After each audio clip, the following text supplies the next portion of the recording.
Good afternoon. It is Tuesday, June 2nd, 5 p.m. We're going to call Country Fair School Board meeting to order. Mr. Tony O'Banion will lead us off with a prayer. Dear Lord, thank you for allowing everyone to get here safely. Help us make decisions that benefit our students and employees tonight. Amen.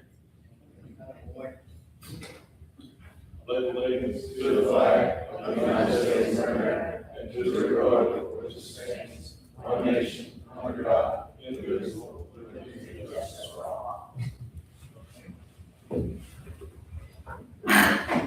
Dr. Van Meter, when you're ready, roll call, please, sir. Yes, sir. Ms. Ayo. Mr. Baumgartner. Here. Mr. Brooks. Here. Mr. Castile. Here. Ms. Fontenot. Ms. Gay. Here. Mr. Hardesty. Here. Ms. Hardy McReynolds. She's here. Mr. Natale. Here.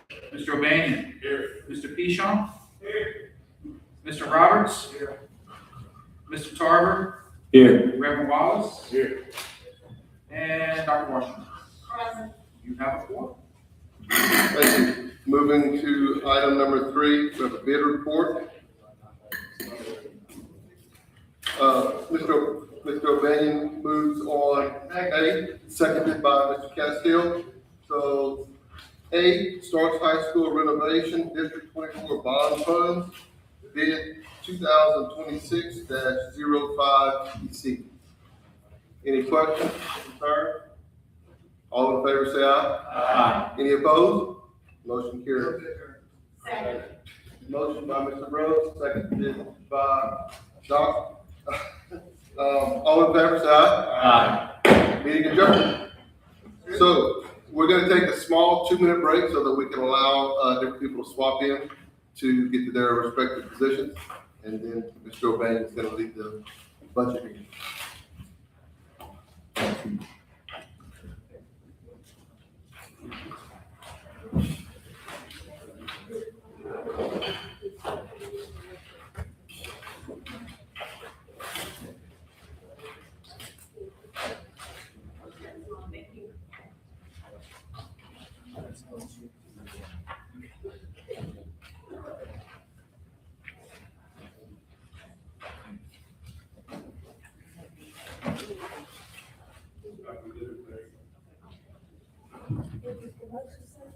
Thank you.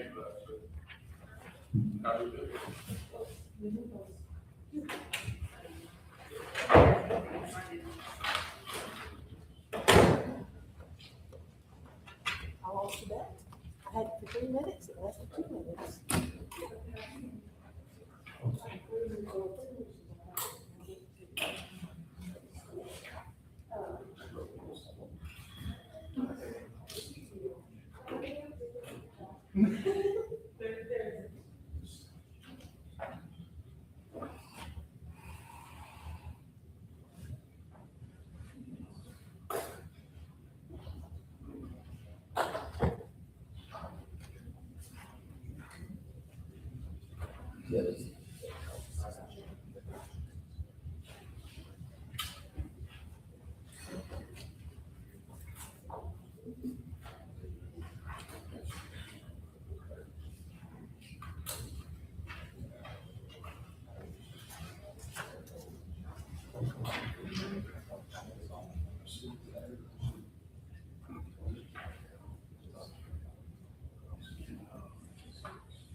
Call this meeting of the Budget Fiscal Management Committee to order. Mr. Bent, roll call. Mr. Bandy, Here. Mr. Peachum. Ms. Fonda. Ms. Gay. Here. Ms. Aya. Dr. Washington. Present. Reverend Wallace. Here. Mr. Castillo. Here. Mr. Baumgarten. Here. Mr. Natale. He's here.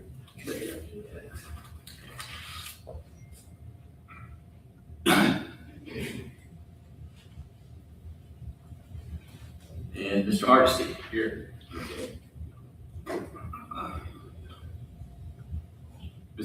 Miss McReynolds. Here. Mr. Tarver. Here. Mr. Roberts. Here. And Mr. Grove. Here.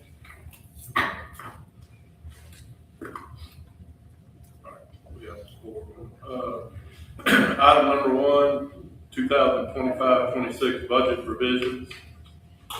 A and B. Revision number 3, general fund. Revision number 1, special revenue funds.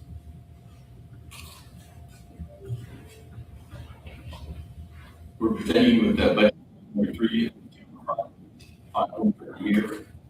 Item 1A delineates all of the different increases and decreases. The major increases, interest income increase of $1.5 million. That reflects where we're at today, where we are today. There's a decrease in indirect costs because the prior year we budgeted approximately the same amount that ESSER, that included ESSER. Of course, we've got no ESSER funds this year. So this is decreasing that for that. And then the major expenditures and decreases. The big one there, the maintenance department, that reflects where we are today. The original budget was somewhat anemic, and this is getting them up to what they've spent so far this year, with a bit more anticipating the upcoming months.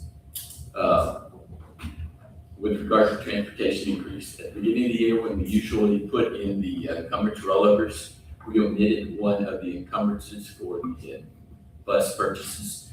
So we're trying to correct that now.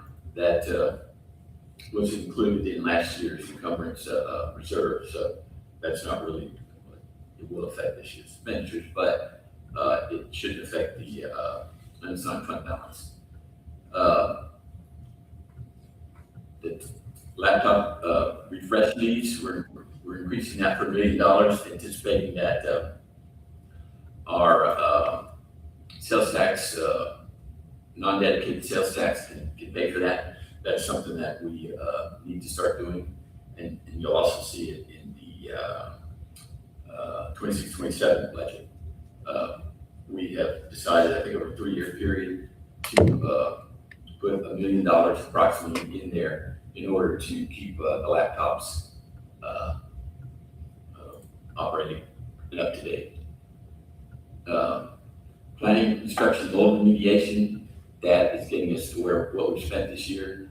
That's not something we can always plan for, but you have to pay for it. $250,000 is state appropriation for Washington Marion High School for athletic supplies. There's an offsetting increase in revenues as well under state appropriations. Contract therapist, that's increased $273,000. That is bringing us up to what we've already spent. Those are expenditures that were required to pay. So, and you also find that in the 27 budget that we have, at least I think, more accurately budgeted for that. I think the past few years we've had to always come back, budget revision 3, and increase it quite a bit. Warehouse equipment, there are warehouse equipment needs, and that's $278,000 for increase in the audit costs, legal fees, advertising, and the MFB local revenue transfer fee. There's the fee that the state charges us to transfer our money to the charter schools, basically. It projects a current deficit of $27 million and some change, and results in a projected unassigned fund balance of $38 million, 9.13% of projected revenues, and a $27 million deficit. Does include all of the supplements we paid earlier in the year, which is why we ended up, and the supplements amounted to, I think, $32 million in the general fund. So if you consider that those supplements created that deficit, and the supplements came out of reserves, technically, that's still not a bad thing. And then the next page has the budget summary information, the revenues, the expenditures, resulting in that $27 million deficit. It shows that the cumulative is the history of the budgeting, what we originally started with, the other revisions, so on and so forth. The same is true for the expenditures, and that comes back down to the $27 million deficit. And then under that, it is the analysis of the general fund reserves. And the projected unassigned is $38 million. The rest of the next page gives you a summary of all the changes that lead up to the income and expenditure changes. And then we give you the detail line by line. You have any questions?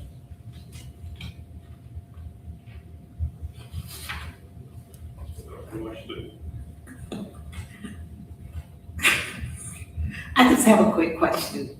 The contract therapists, those are our occupational physical therapists. Yes. Are those services going to be billed through Medicaid and will the district receive reimbursement for that? Yes, for sure those are. Those that serve the Medicaid eligible students.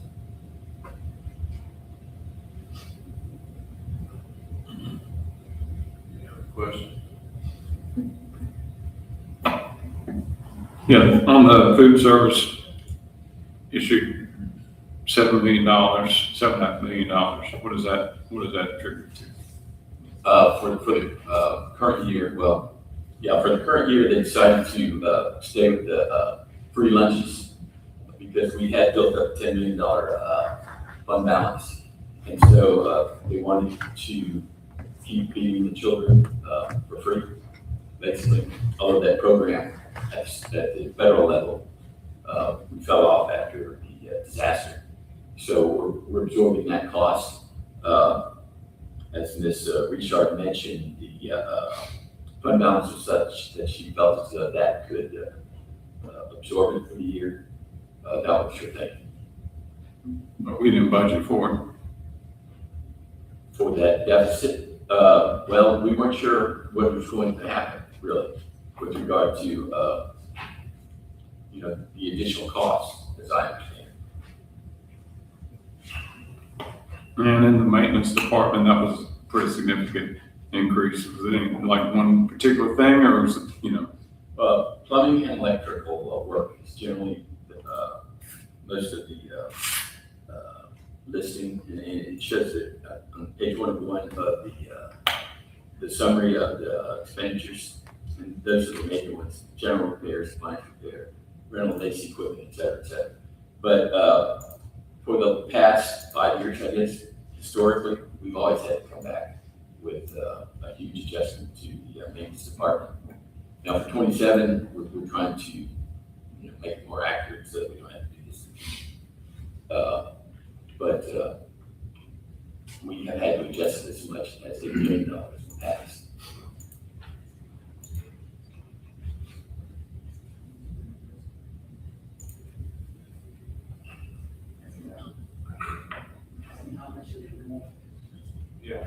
well, you just said, how much you going up? You going up 3 million, you're going up more? We're going up a little more. Even after all the repairs from hurricane and all the updates, the HVAC stuff we've done, we're just gonna keep adding to it. Well, the budget Kenny proposed to us is really more realistic. But moving forward, especially after the bonds have been passed and the work that's going to be done with regard to upgrading the facilities, the new buildings and so on and so forth, he hopes that after next year, that's going to stop. Now, as far as the repairs based for the disaster, that really hasn't changed in the past few years with regard to what we spend on maintenance. Well, it looked like the previous years we were, while we're doing all the repairs, our budget was a lot significantly lower than Right. spending 32 million, we were around 22, 23. And then all of a sudden we hit this. And there have been visual increase in costs, both contract level and especially the supplies level. In transportation, you were mentioning the one that I recall anyway, turbochargers for the engine. You used to be able to get them prior to the new administration at the federal level. Used to be able to bid for $1,500, now they're $6,500. And that's for turbocharging for a bus.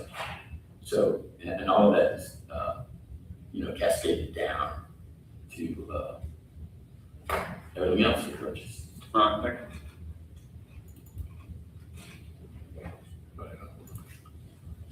No, I just, and we had already talked about it, prior to the meeting, but that's one reason I wanted to look at maintenance and making sure we have enough, our positions to try to cut down on the contract, but I know you're looking at it. Right, yeah. And Kenny mentioned that he's, really working with JCI to make sure that everything that they're supposed to be covering in the contract can be done. There were some maintenance items too that they were doing, just as a matter of procedure, that he felt that if we took over themselves would reduce the cost quite a bit. So he is looking at ways to try to reduce those costs. Anybody else? All right, get a motion.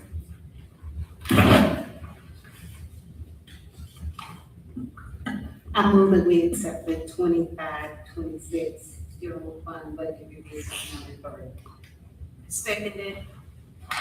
Motion by Dr. Washington, seconded by Ms. Rick Reynolds. All in favor? Aye. All opposed? Ayes have it. Okay. With regard to 1B, the special revenue funds, those changes are basically reflecting the changes in state allocations. The original is just a best guess. The revised reflects what was actually allocated for those programs, with the exception of school food service, which we discussed a moment ago. Any questions?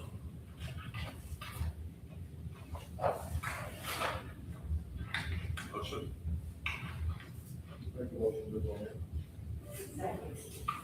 Second. Motion by Mr. Vitale, second by Dr. Washington. All in favor?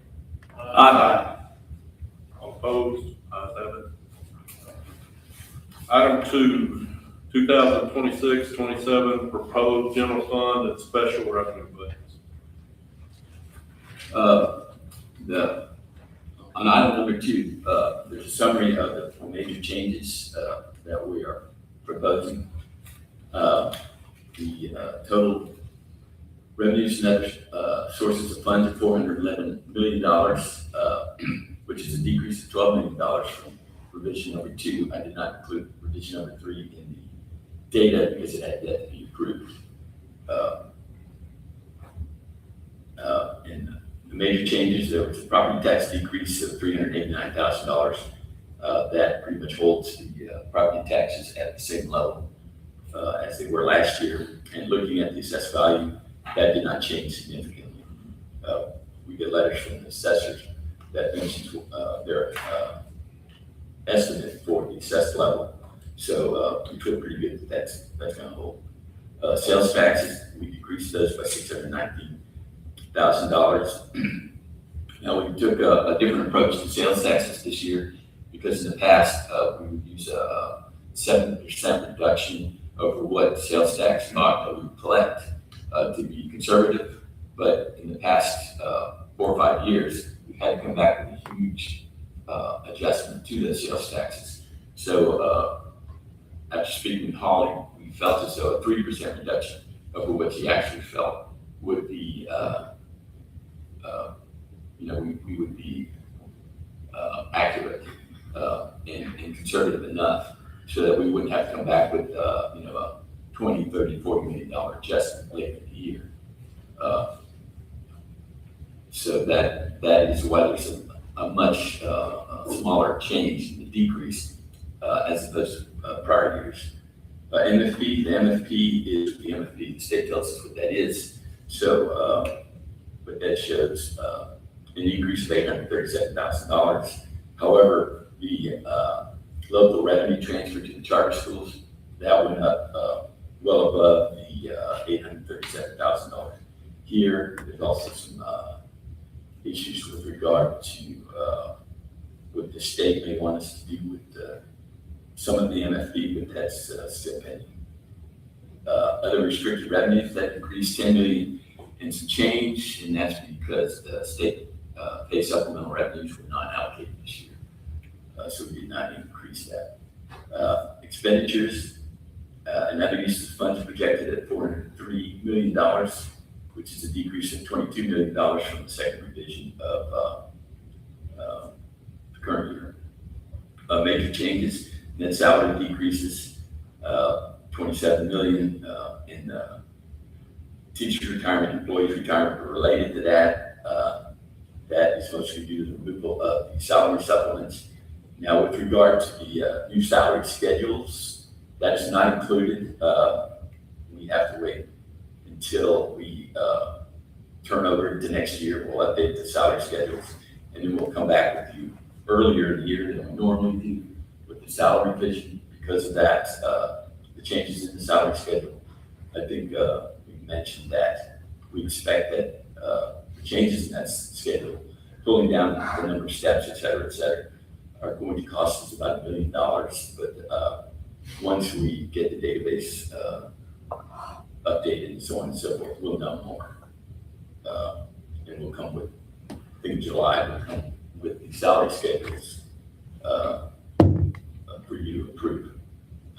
We've already approved those forms, so we'll get you the actual numbers then. Employee health insurance is going up $1.5 million, which is approximately our share of the 6.83% increase in premiums. So overall, the proposed budget projects an operating surplus of $7.8 million, and that leaves projected unassigned fund balance of $6.3 million. The page following that gives a summary of how that $63 million was arrived at the projected unassigned fund balance. In the restricted for salary enhancements for 2015, there's two salary enhancements. That's based on projected collections for those salary enhancements for both May and June. So that's an estimate, but the budget is an estimate anyway. So but that is a summary of all of the effects on the fund balance. And the documents after that mention the line-by-line items, the variances, and so on. So, any questions? Roberts? Yes. Thank you. I wasn't able to come to one of the meetings because I was out of town, so I'm gonna have to ask some questions. Sure. So I appreciate you, we talked earlier on one A and B about making the budget more realistic for maintenance and other things that we're not short-sighting ourselves. But when we go and you look at this, and we look at how we're projecting revenues, we're short-sighting ourselves, what we're doing, because you're talking about property tax decrease. I don't see that happening. A sales tax decrease, absolutely no way that's going to happen. And we're going to talk about that on the next item. Whether it's dedicated or not, sales tax were up $15 million this year across the board. So I don't see why we're estimating based on normal collections a decrease of $619,000. So I just don't see why we can have it both ways, that we're gonna be accurate when it comes to expenses and load the budget for each department to spend this much. But we're gonna be extremely conservative on revenues to paint a more dismal picture is what I'm looking at here. So I appreciate being realistic, but we need to do it on both parts. That's all I got for now. Mr. Brogan? I have a question. So years ago, somebody brought up to me, we were just kind of talking about something, and it got towards the end of the year, budget year, and then all of a sudden had to spend a lot of money, and a lot of things that were bought that really weren't as necessary as it should have been, I guess, through the year. And I'm like, well, why is that happening? Well, if we do that and we don't spend it, they're gonna come and they're gonna cut the funds to the department the following year. So we've got to spend this to be able to get to that point. They call it sub-optimization, yeah. So my question is, have we ever gone in and looked at, like, whatever the last day of the calendar year is, if they gotta spend away this money, have we ever gone and looked at 60 days prior to what the expenditures were before that compared to what the last 60 days expenditures were, to see if there's, and I'm not saying anybody's doing anything wrong, but if there's a lot of money in these departments that are being spent at the last, so they don't get cut the following year, then we have to me, there's a lot of wasteful spending. Well, years ago, and I believe you're here, we implemented the zero-based budgeting.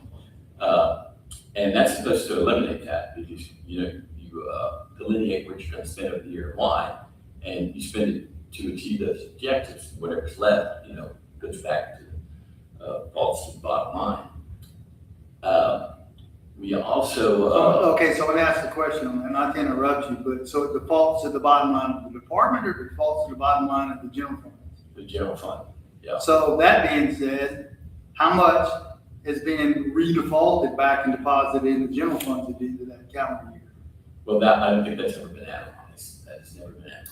Now, we do cut off the purchase orders in April. And unless they have a program going on, or it's, for supplies or something like that for the office that they run out. But that gets back to the point, if we're cutting off purchases in April, then we need to be looking from February to April to see how much all of a sudden is being spent, because I'd be willing to bet probably nothing is being rolled back up, which gets to my point, back into the general fund. I mean, I'm not saying anybody's doing anything wrong. They're doing what they think they need to do because it's always been done like that. Yeah. But if we've got to be accountable for the dollars on this, and things are going up, we're paying $6,500 for a damn for a lovely turbocharger, excuse the French on that, then we've got to be able to be frugal on that. But if we're not looking at the overall picture on all the, God knows how many different departments we have, and different budgets and different accounts and all that, and if everybody's got $10,000 that they got to spend in a year, there's 100 of those departments, well, that's a lot of money. Yeah, and like I said, I don't think it's ever actually been looked at. Like I said. Okay, I'm gonna make a motion that is, I don't know how we word that, but that is looked at in a report coming back to the board. How long do you think it would take to, We could probably get it done by next month. so what is next month, July? So by board meeting in August. Okay, yeah, that would be better. Yeah. Now, there are other factors to consider too, as far as price increases and so on, so. No, and I get it, but you understand the Yeah, premise of what I I'm asking for. All right, so I made a motion, I didn't get the second.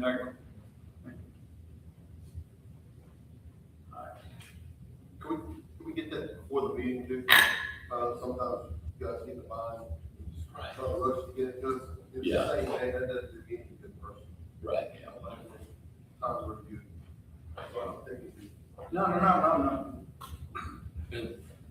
And I agree, it's just government in general. We need to find a way to not penalize people for saving money. Right, yeah, and the Defense Department just recently did this very same thing. They spent hundreds of millions of dollars on new desks when they didn't need them, and so on and so forth, for the very same reason. Well, that's my Yeah. point for bringing it up. So, you heard about that? Yeah, The Defense Department spent several $100 million on that. But, $10,000. but we can get that for you. But anyway, yeah, so let's look. Okay. Anybody else, any other comments?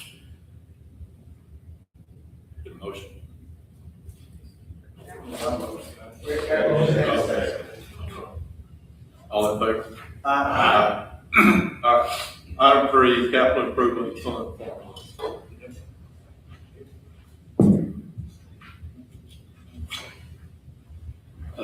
Special revenue budgets, special budgets. Oh, Thank you. motion to approve the item two? I heard Mr. Rose budget, but, motion by Yeah, do you have any further questions with regard to, general fund budget revision? Or not revision, but the original budget? I think we voted in That's to correct. get the report. That's correct. We need to vote in the general fund, the numbers. Item two, got a motion, Mr. Rhodes, second by Dr. West. All in favor? Aye. Now, we're on the items.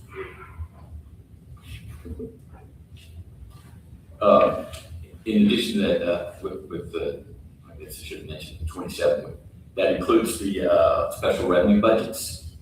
Those are basically an estimate for what they expect to be allocated in the future. The state pretty much controls those budgets. So those are estimates with the exception of the school lunch fund. I just want to comment on that. Capital Improvement Fund formula. This is an update. Now, this was as of 5/22, and as Mr. Roberts knows, he hasn't updated one through the end of the year. But so what you have is a little different than this.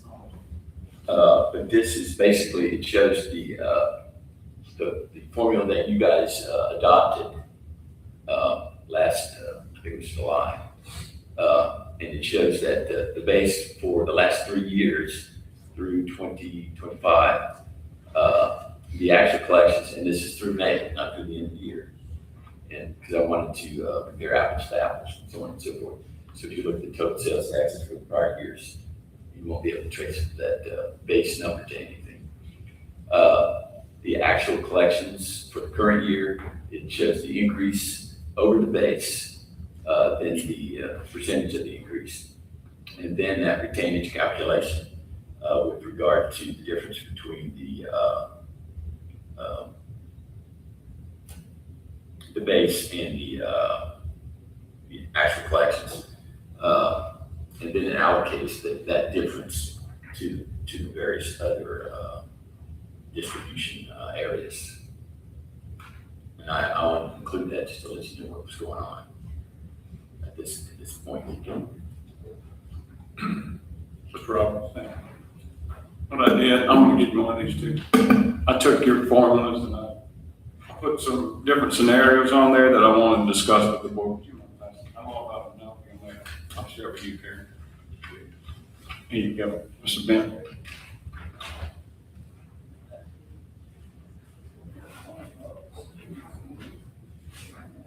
So, just as a refresher, December of 24, we decided to put this together, but then we came back at a later date in 25 to actually work out the formula. And in those discussions, we talked about this 5% retainage. And that was a heavy point of discussion because it had the ability to really knock the legs out of the capital improvement fund. And so we kind of all agreed, we're going to leave that open for discussion. Let's see what happens the first year. So here we are.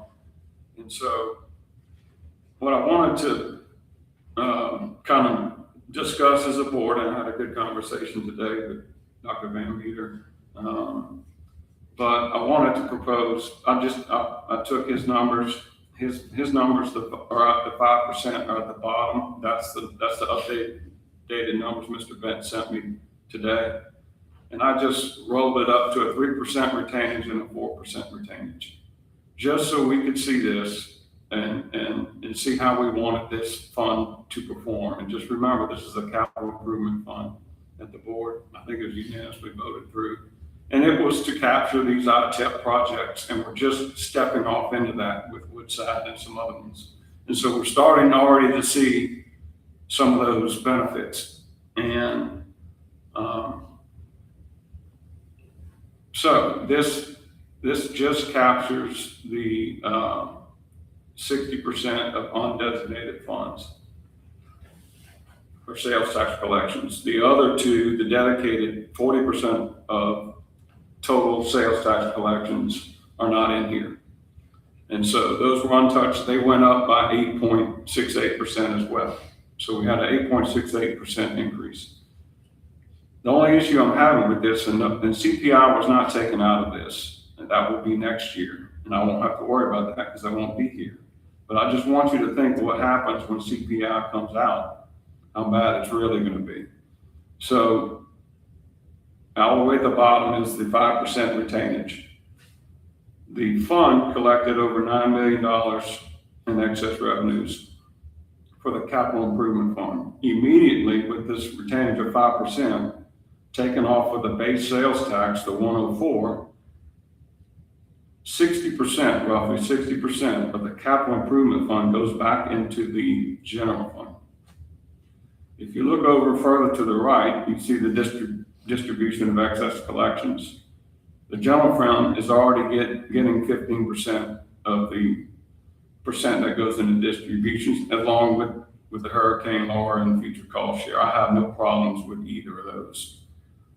I just want to throw this out there so y'all can see what happens every time we add 1% of retainage.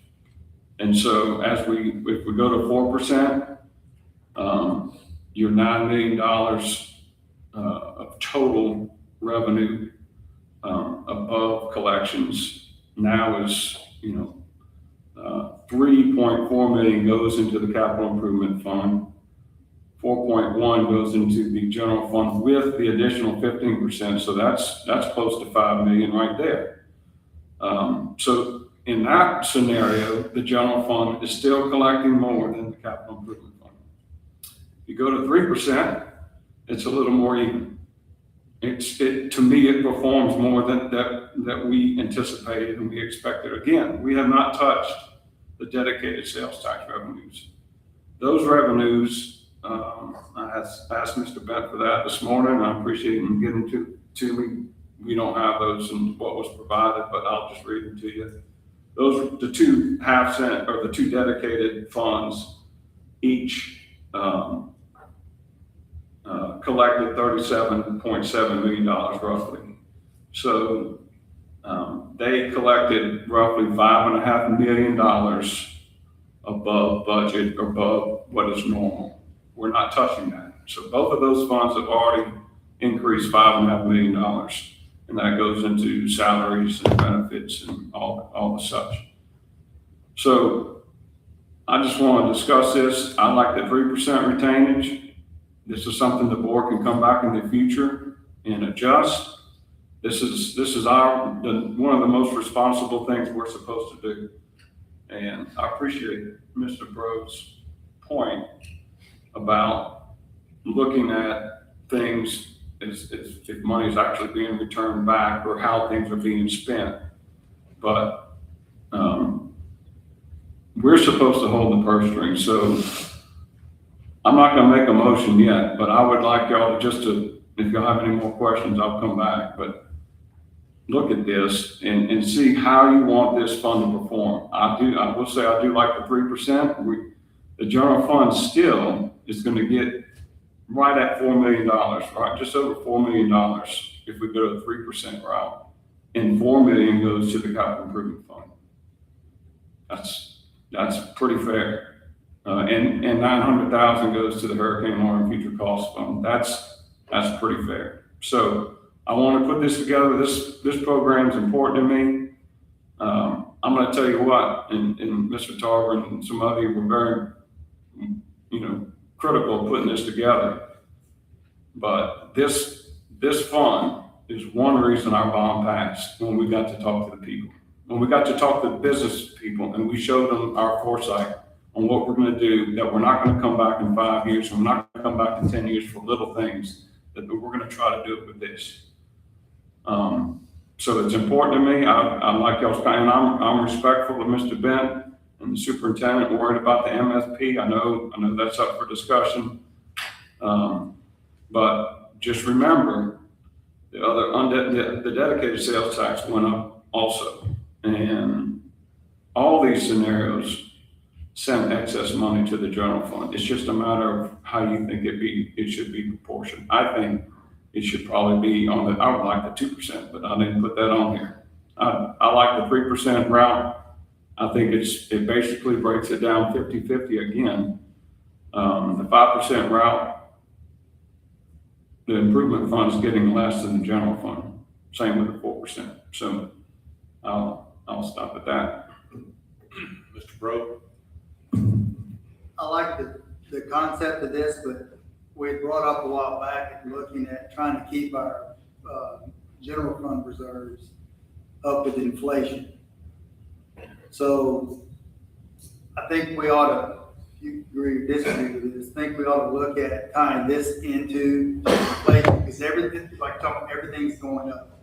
So if we're keeping a percentage of 8 to 10 million, or 8 to 10% or whatever that percentage is, we ought to be able to increase that in addition to something like this, to be able to have not only our reserve funds to take care of God forbid something goes happen, because we know benefits and salaries and everything's going to go up.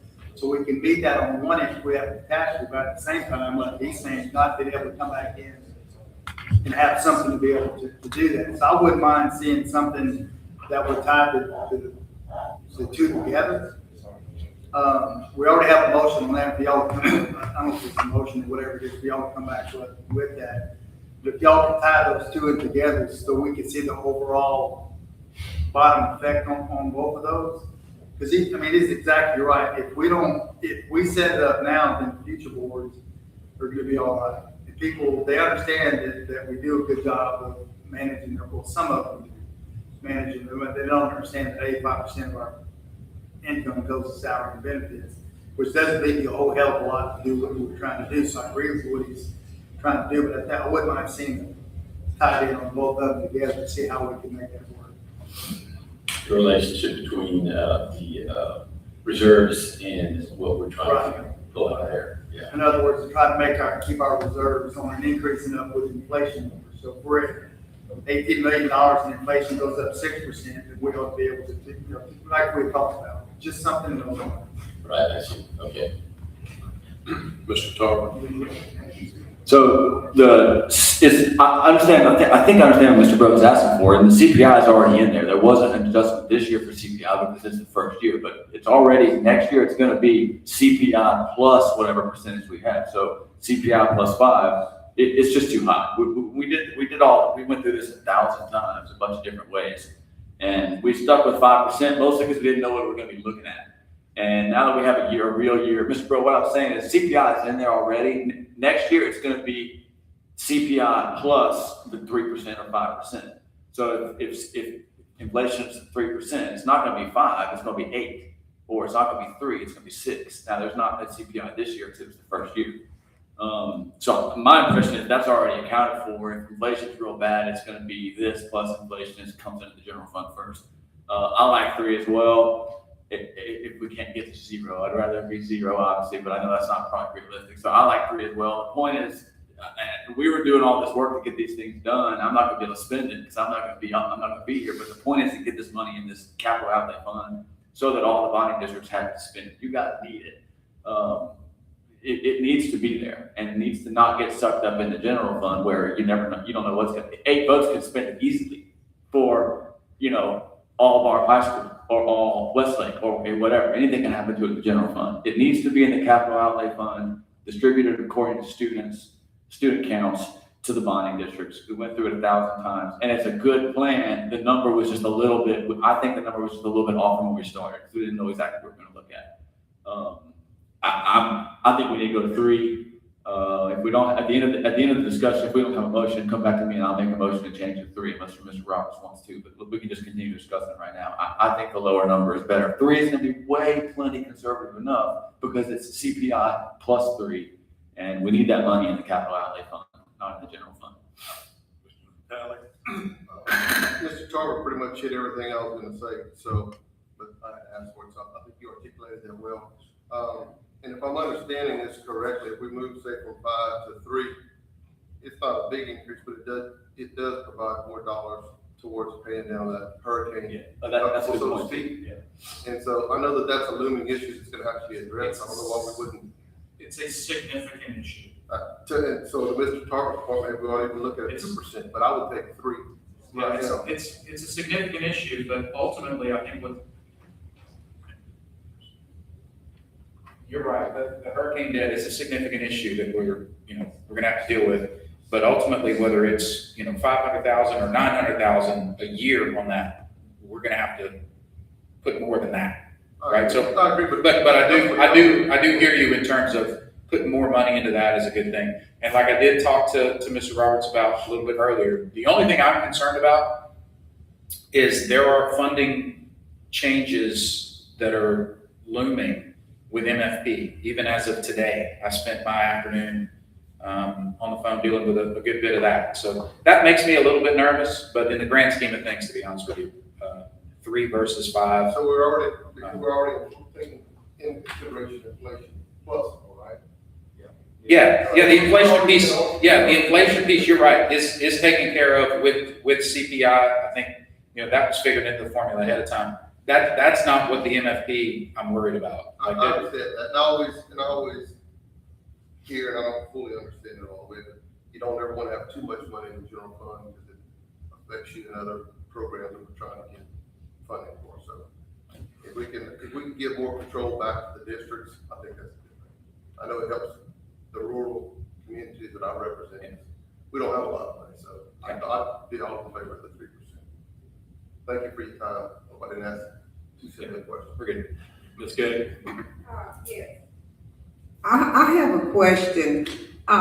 Teachers stipends increases, that comes out of general fund? No, ma'am. So the sales tax that we're talking about in Right. terms of stipends every year, that is above and beyond this. That is not take Okay, this. so that has nothing to do with Any this. changes you make percentage wise will not affect that because that is dedicated and that is off to the side. So this formula was developed with that in mind, knowing that that is separate and dedicated. Okay, that's what I wanted to. Yes, ma'am. Okay. Ms. Gay? Yeah, I'm good. Ms. I just Castillo? wanted to make sure teachers weren't gonna be affected by No, ma'am. salaries. Yeah, I sat in on this, formula whenever we started this a while back as well. I can go up to the 3% as well. But my concern is, what is the plan to pay back the hurricane Yeah. debt? So we're gonna have to start dedicating some money to that, and it's gonna need to be more than even the 500,000 or the 900,000 or whatever that looks like here. Like long-term, when you look at that, sir? What's the total? Well, it depends on, in terms of what we're in the hole for and what we're gonna be, left holding the bag for. I've always been told it's about 10%, which is gonna be, actually a little less than 10%. So figure 30 million. We talked about that the other day. However, you also got to figure out what we borrowed in order to get there, right? Which is a significant number. We talked about that today too. Yeah. Or about 180. Yeah. We're about 150 right now. Million. So that's a significant amount of money that we've got to look at turning around and paying back. So, and I do understand want to fund the capital improvement fund. Totally get it. But that's a problem that's looming long term that we've got to have a solution for. So of the 150, you're saying that we borrow right now, you say we're gonna owe about 30 million of that? Well, we owe them entire money. Oh, Yeah, we will be How much are we reimbursed. gonna get reimbursed? Yeah, we will be reimbursed for that. We discussed that in the meeting today with ICF, and it's a rather obfuscated situation because with the advances, that stays in the balance sheet, and we don't actually record that as revenue until we receive the money against it, and so on and so forth. But I won't get into the weeds there. But as Jason said, we're going to owe. The net should be around $30 million. So is what the cost we're going to pick up. And that's after we've gone through the the knife fight that is FEMA reimbursement, right, in terms of time. Okay, so that's we use bonds for that money. We went and got bonds. Yes, sir, roger that. And how long were was the payback on that? 10 years? There were various, maturity dates. One is actually pulled out till 44. That's the longest one. But 20, I think one's 15, there are a couple 20, but that longest one is 44.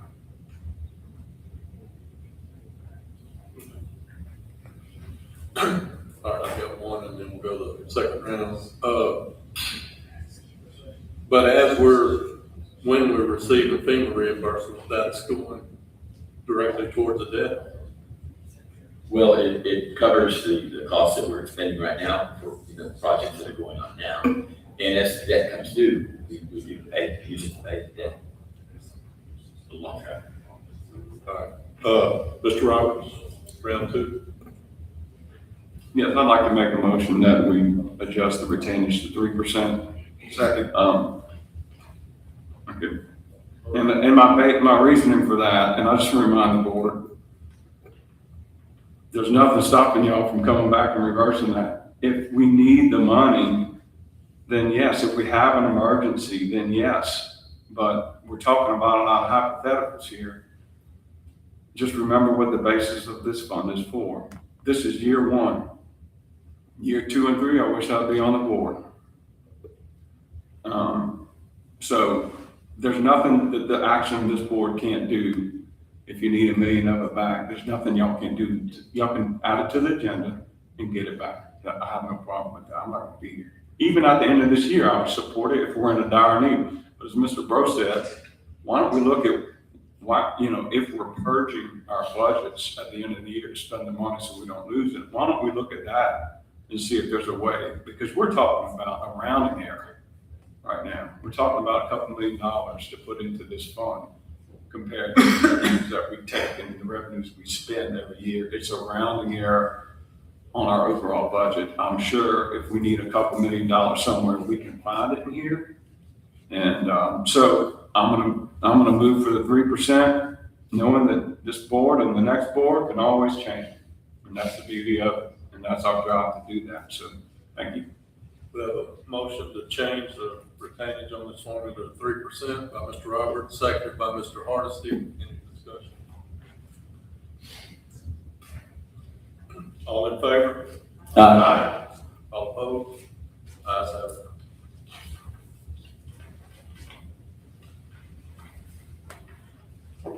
Moving on to number 4, Employee count.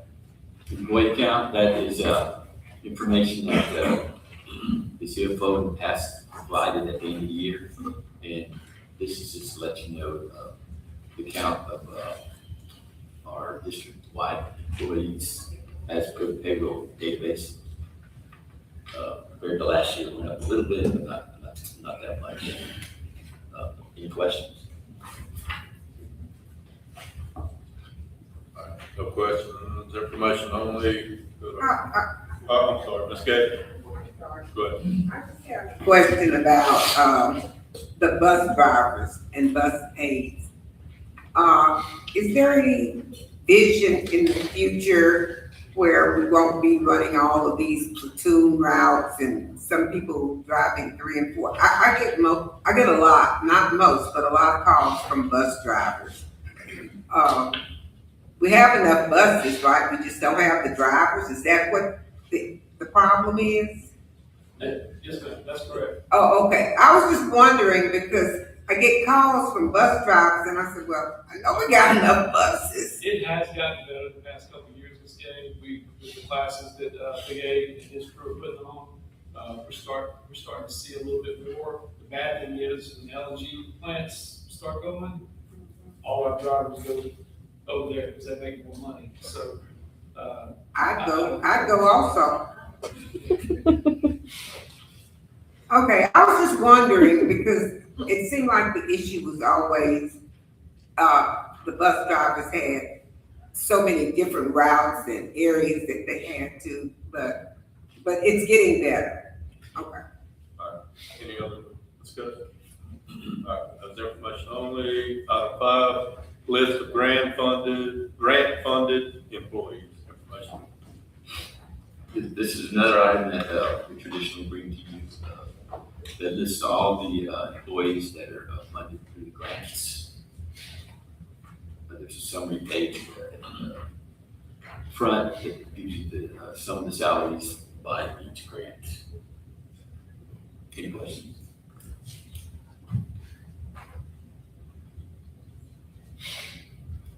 Mr. Rhodes. So we had issues years ago where we would do a grant, get funding for it, and when the grant ended, we would continue it and then put that funded out of general funds or whatever that would end up being. One, I hope we're not still doing that, but two, how many grants that we've had dropped off that we have not continued to fund? I would have to look into that.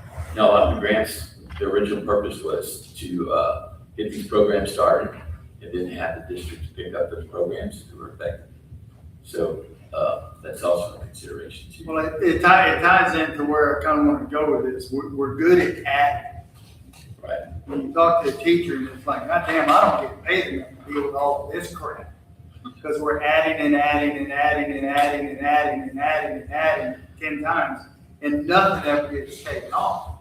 So that ties into satisfaction, teacher retention, because you always hear when you go places, one thing you go places, you always hear Calcu is phenomenal with what they do, the technology, the programs that we have, the students that we have, the systems that we have, the way that we operate. But then you hear, we talk about certain things that different people in different departments, but we don't have to do all of that. So I can address a little of that. So if you look down the list here of grants, these are things that have been around for a very long time and they're very stable. Really with the exception of one thing, right? And it's not gonna fit what you're talking about, and that's high dosage tutoring. So what high dosage tutoring is over the past couple of years, the state has given us an allocation, something new, right? And then we go in and are able to have additional tutors for kids during the day. This year, we focused really heavily on retired teachers. So we're not putting anything additional on with this grant on our current teachers. We're actually bringing in retired teachers to work with kids during the day, during their RTI time. But that's all grant funded, right? To be honest with you, it could go up and down depending on what MFP does, right? But at the same time, they're not permanent employees. And to be honest with you, it's not something that, we're necessarily looking at doing, unless it completely falls away with the MFP, but I doubt that'll happen because it's been pretty successful statewide. And so, like I said, this year, we focused really, really heavily on retired teachers, but even, with any program, with high dosage tutoring, we're not using current teachers and putting additional stuff on them. We're actually taking stuff off of them because they're able to work with kids in small groups during their RTI. Does that make sense? Yeah. Ms. Gay?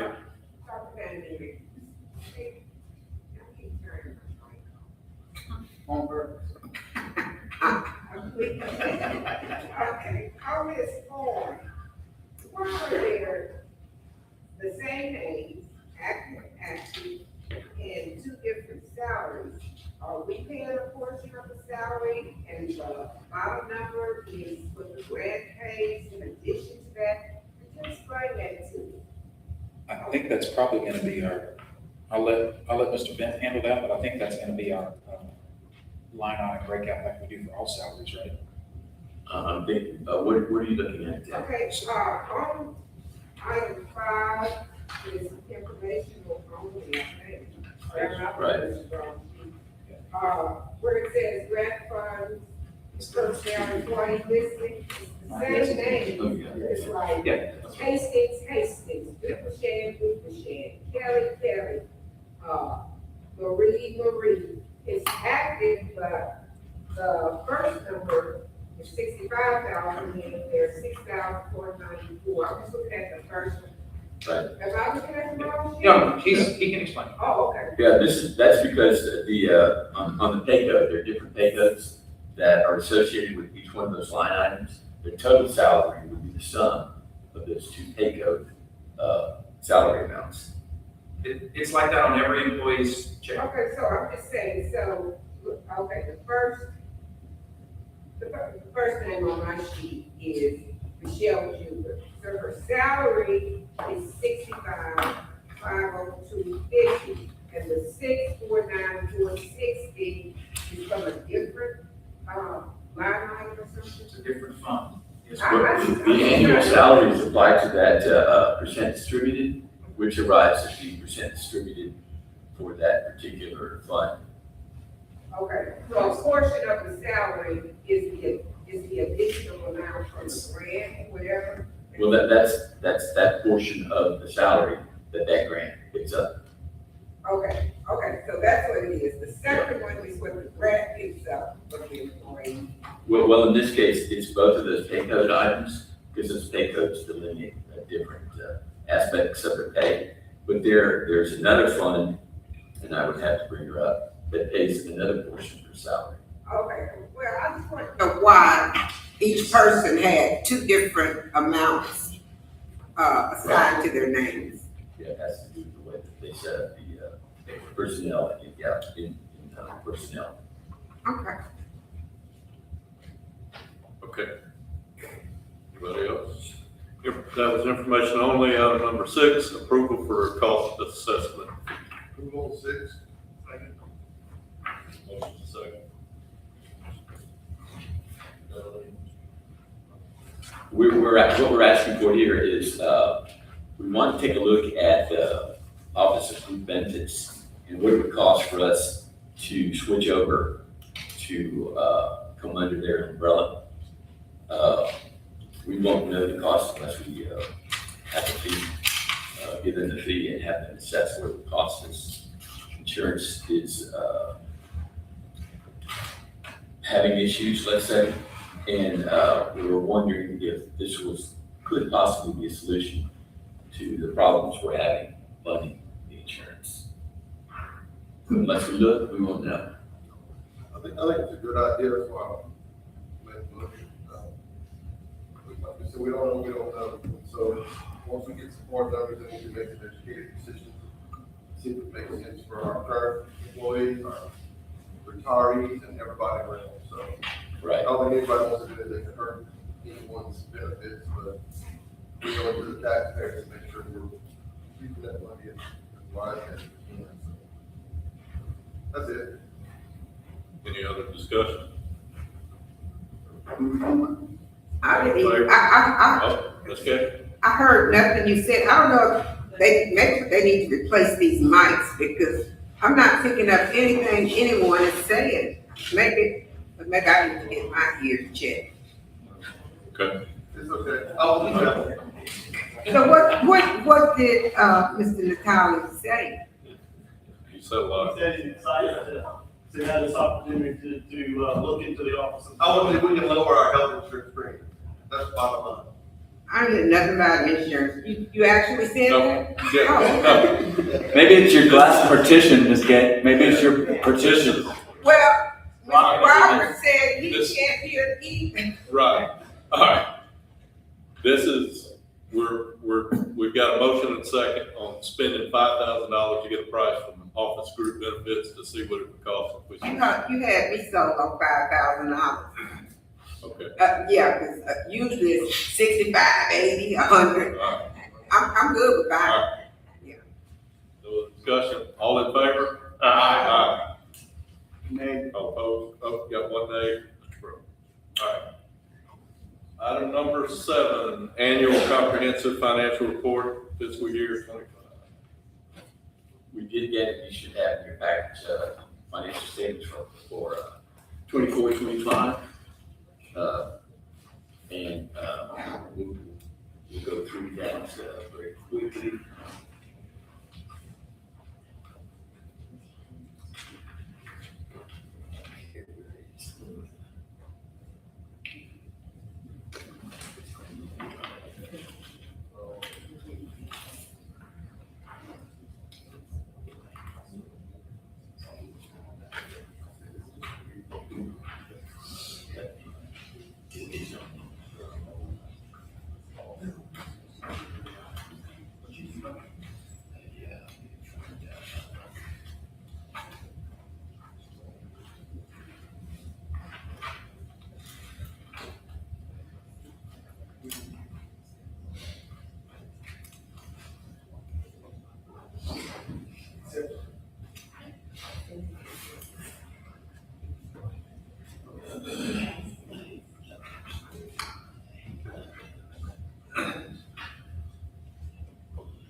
Well, since you all have copies, I can't seem to log in, we'll just go through this report. Page by page. Okay. After that first introductory page, it mentions the components. You guys are all familiar with this. Anybody who hasn't seen this before, but it mentions the different components of this financial statement that you all have a copy of. The statement of net position that summarizes the GASB 34 statements. They're getting more and more complex in building those statements, but if you have any questions with regard to assets, liabilities, net assets, so on and so forth. Of course, the reason the net assets have a credit, actually debit balance, is because of the OPEB accruals that we have to do for GASB 34 statements, the insurance benefits and the health insurance benefits. This year it actually went down a little bit, so and that's due to the actuarial calculations for the most part. Page 4, capital assets, that's a summary of one of the notes in the financial statements. When you guys get a chance to read through that. But that shows that the assets went up a good bit. Of course, we're doing quite a bit of construction. Statement of activities, that reflects the GASB 34 statements. They're presented a bit different. It mentions the government-wide revenues and so on and so forth, the government-wide expenses. The government-wide has an emphasis on economic resources, which is more what you're used to seeing in financial statements, companies and that sort of thing, whether or not you're getting value for what you're spending. Of course, with education, that can be difficult to ascertain. Page 6 talks about the report sections, the different report sections in the book. It mentions the fund accounting structure. In the back, the funds are broken out individually under those headings. Towards the front, there are summaries for the general fund, the special revenue funds, the debt service funds, capital projects funds are all combined. The special revenue, debt service, and capital projects are all combined under other governmental funds because they are governmental funds as opposed to the internal service funds, which are separately presented, and custodial funds, same situation. The general fund balance, this reflects the fund financial idea, which is what you get, what you do with it. It mentions that at year end, we had total fund balance of $120 million in the different components of it. The inventory that is not spendable because we've already spent the money. We have stuff to represent that now.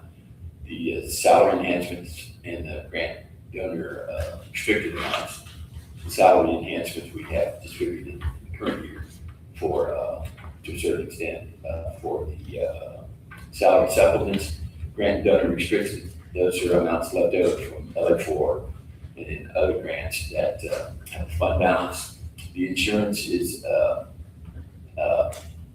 management guess at what we possibly will spend for insurance-related items.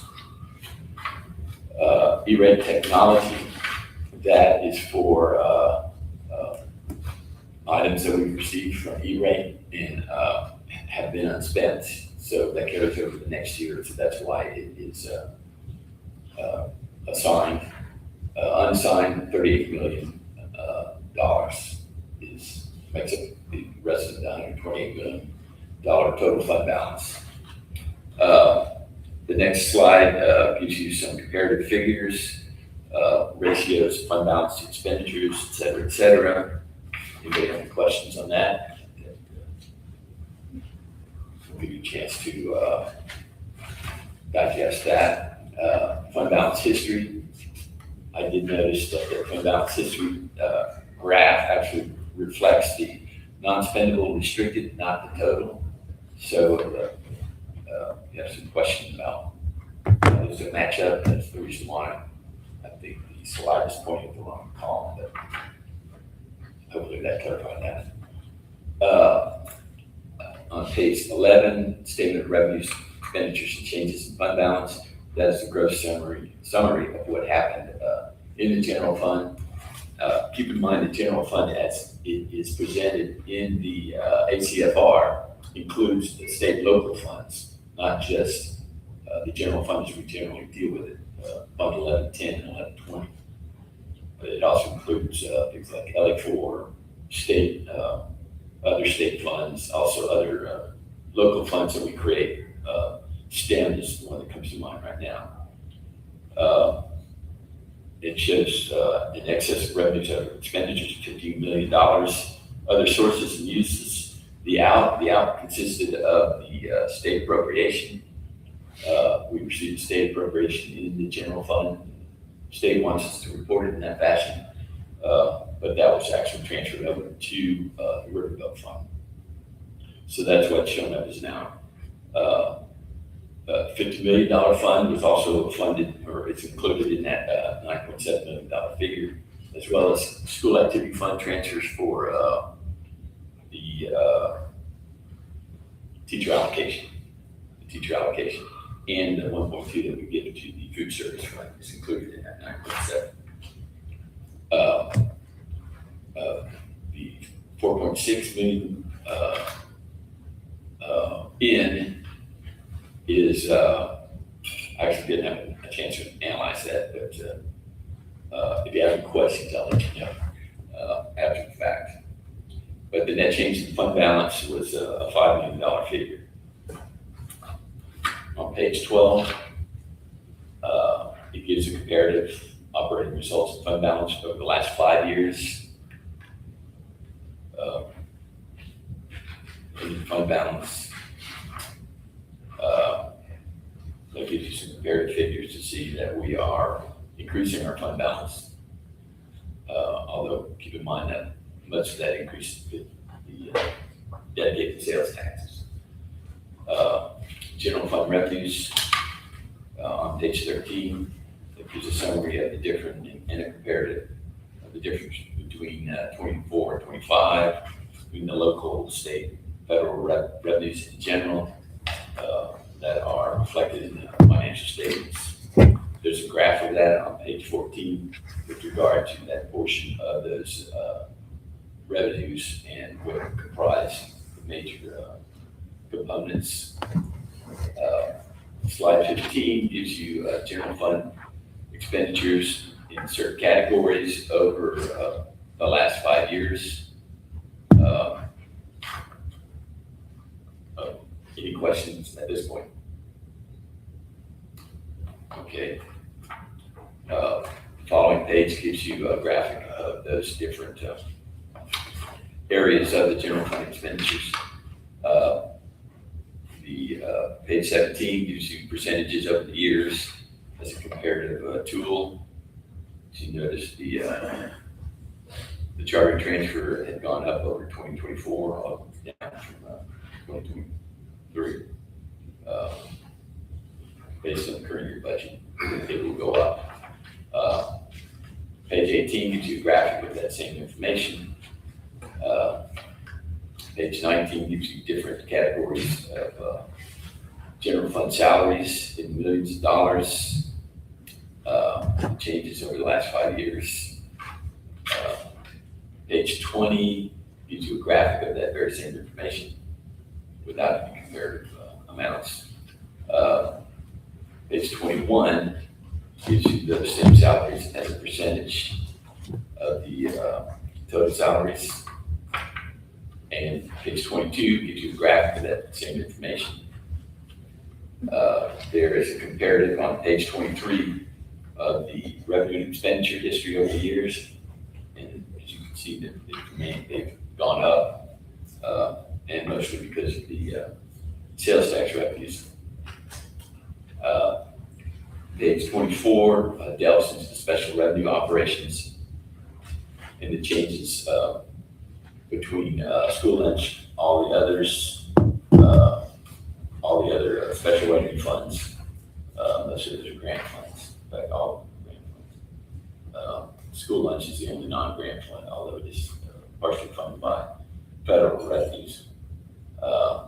And information with regard to the excess of the revenue over expenditures, operating transfers in and out, and the net excess. School lunch analysis on page 25 shows you the difference in the revenues and expenditures over a 5-year period, the surplus and deficiency, and the ending fund balances. On page 26, it gives you a graphic of that same information. And 27 gives you expenditure ratio, the fund balance to the expenditure ratio. 28 gives you a graphic of that same information. 29 talks about the debt service fund balances by district compared to 24 to 25. Any questions? No questions. Page 30, 29 gives you the debt service fund balances.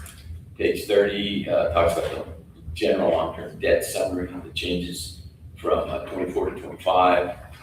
We had the one new bond issue, now it's refinancing some lower bonds. That shows you the ending balance of all outstanding bonds as of the end of last year.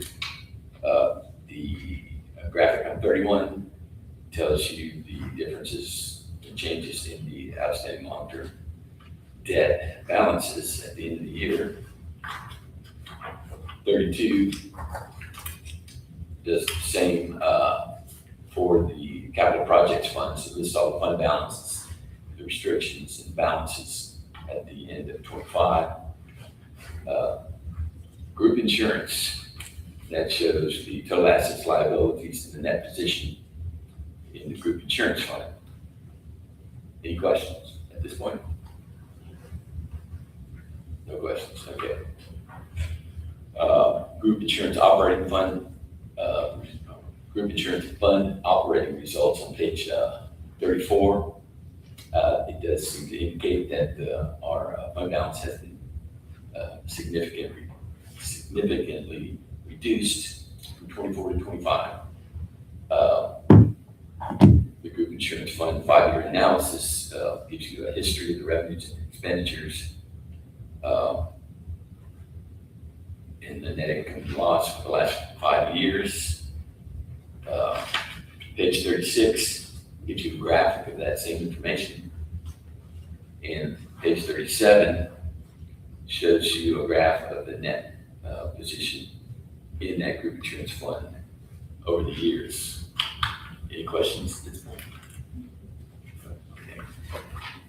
Workers' comp, that shows a comparative over the last 5 years for the total assets, total liabilities, and the net position. We've been trying to draw down the net position because it had gotten normally high, and the auditors felt as though $5 million was too much. The target is 90 days of working capital. Though if we can justify a difference, we can keep it higher because I think as we calculated the 90 days of working capital, it's like $500,000, which I think is too low. So I think we'll start looking at decreasing the erosion of the net position in the next few years. Workers' comp operating, or the fund operating results is listed there as far as different components that pretty much reflects the financial statement in the ACFR. Page 40 has a 5-year analysis with regard to beginning net position, revenues, expenses, net income, and then ending net position, and then the ratio of position to expenditures and transfers. Page 41 is a graphic of the changes in the revenues over the last 5 years, expenditures and transfers out. The net position history on page 42 has a graphic. And page 43 mentions that we've had financial reporting awards in the past with ASBO and the Government Finance Officers Association, and we do plan on applying for those again. And then with regard to the audit summary, we did get an unmodified audit opinion, so the numbers presented were cleared by the auditor, so to speak. Do show with the fund balance and the net position, well, the net position maybe not so much, but that we have a solid financial condition, and that we have good accountability from funds, and we have had award-winning reporting over the past few years. But I want to thank McCamey for helping me with this, because I couldn't have done it myself. And a special thanks to our accounting director, Martha Witherwax, and her staff in the county to help get the books closed and the ongoing work they do to keep things where we need them to be, and working with auditors. Any questions? I just have a comment. Number one, thank you for doing this. I know it's your first year to fully do the budget by yourself. And appreciate all the work you've done with it. The second comment that I want to make is, if you looked at the annual comprehensive financial report, you see all the nice artwork in there. And so I just want to compliment all the students that have the artwork that's in this financial report. As well as the art teachers, as well as I've also had the opportunity to go to Memorial Hospital and see additional artwork there that they have from our art students and our art teachers. So I just want to congratulate them for the hard work that they're doing, the art teachers, and keeping art alive in the schools. I think it's important, and I'll just leave it at that. So thank them a lot, art teachers and students.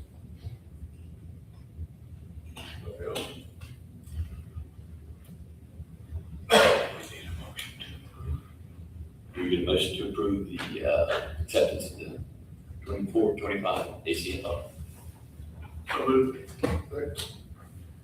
Motion by Mr. Castillo, second by Mr. Vitale. All in favor? Aye. All opposed?